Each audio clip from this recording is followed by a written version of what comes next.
Assalamualaikum warahmatullahi wabarakatuh. Baiklah, sebelum kita memulai pelajaran kita pada hari ini, ada baiknya kita berdoa terlebih dahulu. Berdoa dimulai. Berdoa selesai. Baiklah, apakah ada yang tidak hadir pada hari ini? Sepertinya hadir semua ya. Baiklah, sebelum memulai pelajaran kita pada hari ini, Ibu akan menjelaskan terlebih dahulu tujuan pembelajaran kita pada hari ini. Adapun tujuan pembelajaran kita pada hari ini yaitu siswa dapat menjelaskan bagaimana mekanisme cara kerja enzim. Siswa juga dapat menjelaskan bagaimana faktor-faktor yang mempengaruhi reaksi kerja enzim.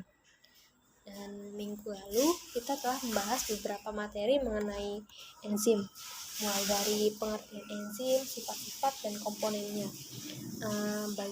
Apakah ada yang masih mengingat mengenai materi minggu lalu? Ya, ayo silahkan. Apa yang masih ingat? Ya, apakah ada yang ingin menambahkan? Ya, Miftah, silahkan. Ya, terima kasih kepada Ayu dan Miftah. Ya, jadi minggu lalu kita telah membahas mengenai materi mulai dari pengertian enzim, sifat-sifat enzim, dan komponen enzim. Jadi enzim adalah suatu biomolekul berupa protein yang terdiri dari satu atau lebih rantai polipeptida dengan peran atau berfungsi untuk mempercepat suatu reaksi metabolisme. Nah, metabolisme ini dapat berupa anabolisme maupun katabolisme. Jadi, enzim merupakan molekul protein kompleks yang dihasilkan dari sel hidup yang berfungsi mirip sebagai katalisator dalam proses kimia dalam tubuh makhluk hidup. Baiklah, pada pertemuan kali ini kita akan mempelajari mengenai bagaimana cara kerja enzim dan faktor-faktor yang mempengaruhi reaksi kecepatan enzim. Nah, sebelumnya, apakah ada yang mengetahui bagaimana mekanisme cara kerja enzim? Atau adakah yang masih mengetahui sedikit? Apa sudah mulai mencari di internet ataupun apa? Ya, silakan kepada Rin. Oh, ya, teori kunci gembok ya. Jadi, menurut beberapa teori, mekanisme cara kerja enzim ini dibedakan menjadi dua. Yang pertama yaitu teori Lock and Key, dan yang kedua itu adalah teori inducible. Teori Lock and Key ini atau biasa disebut dengan teori kunci gembok ini didefinisikan oleh Emil Fischer pada tahun 1894. Dan yang kedua yaitu ada teori inducible ataupun teori induksi pas yang didefinisikan oleh Daniel Kaslan pada tahun 1958. Baiklah, di sini Ibu akan memberikan gambaran sedikit mengenai bagaimana cara kerja enzim secara Lock and Key dan teori inducible.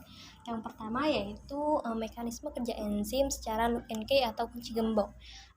Enzim akan diibaratkan sebagai kunci gembok yang memiliki sisi aktif. Kemudian substrat ini akan diibaratkan sebagai anak kuncinya. Nah, substrat akan memasuki sisi aktif enzim seperti anak kunci yang akan memasuki kunci gembok. Lalu substrat ini akan diubah menjadi sebuah produk.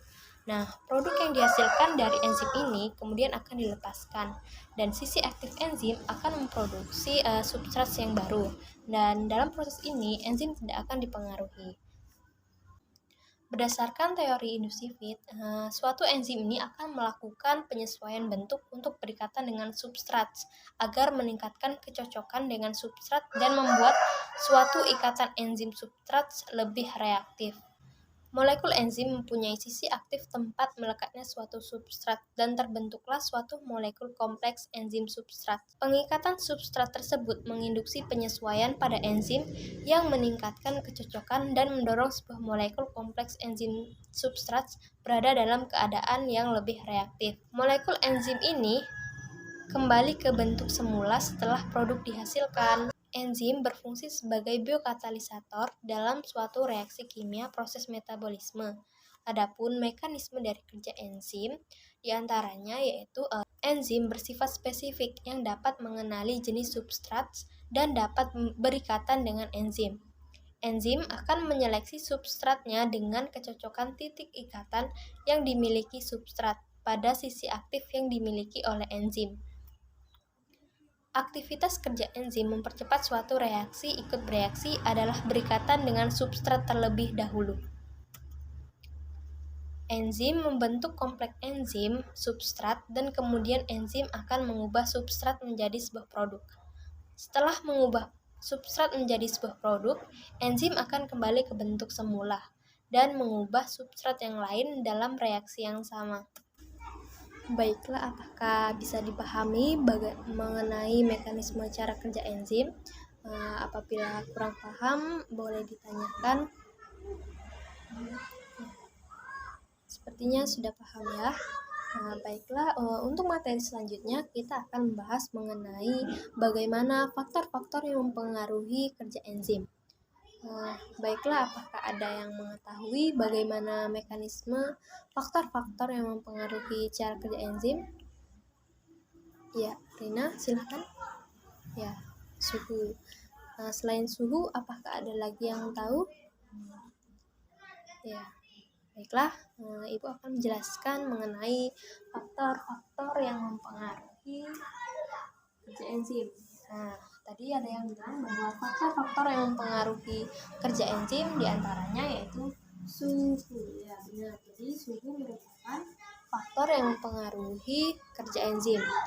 Selain suhu, keasaman juga dapat mempengaruhi kerja enzim.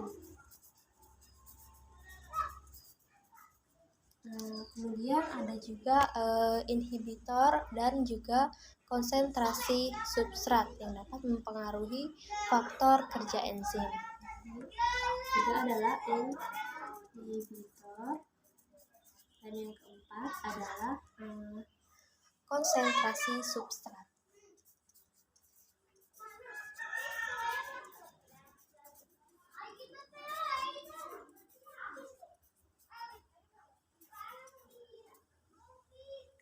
Baiklah, di sini Ibu akan menjelaskan terlebih dahulu bagaimana faktor-faktor yang mempengaruhi reaksi kerja enzim. Yang pertama yaitu ada suhu. Aktivitas enzim rendah pada temperatur yang rendah. Kemudian, kecepatan bertambah dengan kenaikan suhu. Aktivitas terbaik pada temperatur optimumnya biasanya terjadi pada suhu 37 derajat Celcius. Aktivitas hilang karena denaturasi pada temperatur yang tinggi. Faktor yang ketiga yaitu konsentrasi substrat. Menaikkan konsentrasi substrat akan menaikkan kecepatan reaksi. Atau konsentrasi enzim konstan. Yang kedua yaitu aktivitas maksimum tercapai bila semua enzim bereaksi dengan substrat. Faktor yang terakhir yaitu inhibitor. Inhibitor adalah suatu zat yang dapat menghambat fungsi atau aktivitas enzim. Inhibitor sering digunakan sebagai obat atau racun. Inhibitor dapat menurunkan laju reaksi enzim. Baiklah, apakah ada yang ingin ditanyakan mengenai materi faktor-faktor yang mempengaruhi reaksi kerja enzim?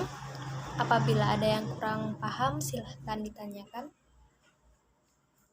Ya, sepertinya cukup ya untuk materi mengenai faktor-faktor yang mempengaruhi reaksi enzim, cukup jelas dan Ibu rasa kalian sudah paham. Baiklah, apakah ada yang bisa menyimpulkan materi kita pada pagi hari ini, mulai dari cara kerja enzim dan faktor-faktor yang mempengaruhi reaksi kerja enzim? Ya, silakan kepada Dea yang ingin menyimpulkan materi kita pada pagi hari ini. Ya, terima kasih kepada Dea.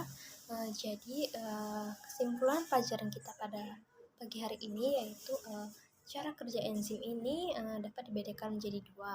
Yang pertama ada teori kunci gembok atau teori Lock and Key, dan yang kedua yaitu ada teori emulsifit. Enzim ini akan bekerja sebagai biokatalisator dengan cara spesifik yang dapat mengaktifkan senyawa lain. Secara spesifik juga karena keterlibatan enzim berdasarkan jenis senyawa yang menjadi objek pengaktifan suatu proses. Untuk materi faktor-faktor yang mempengaruhi reaksi kerja enzim ini dibedakan menjadi 4. Yang pertama yaitu karena adanya suhu, kedua adalah inhibitor, yang ketiga derajat keasaman atau pH, dan yang keempat adalah konsentrasi substrat. Baiklah, sepertinya materi kita cukupkan sampai di sini. Dan untuk tugas minggu depan, silahkan kalian buat ringkasan mengenai materi enzim, mulai dari pengertian, penamaan, sifat-sifat, dan komponennya. Dan juga materi kita pada hari ini yaitu mengenai cara kerja enzim dan faktor-faktor yang mempengaruhi reaksi enzim. Kalian tulis di kertas dan minggu depan dikumpulkan.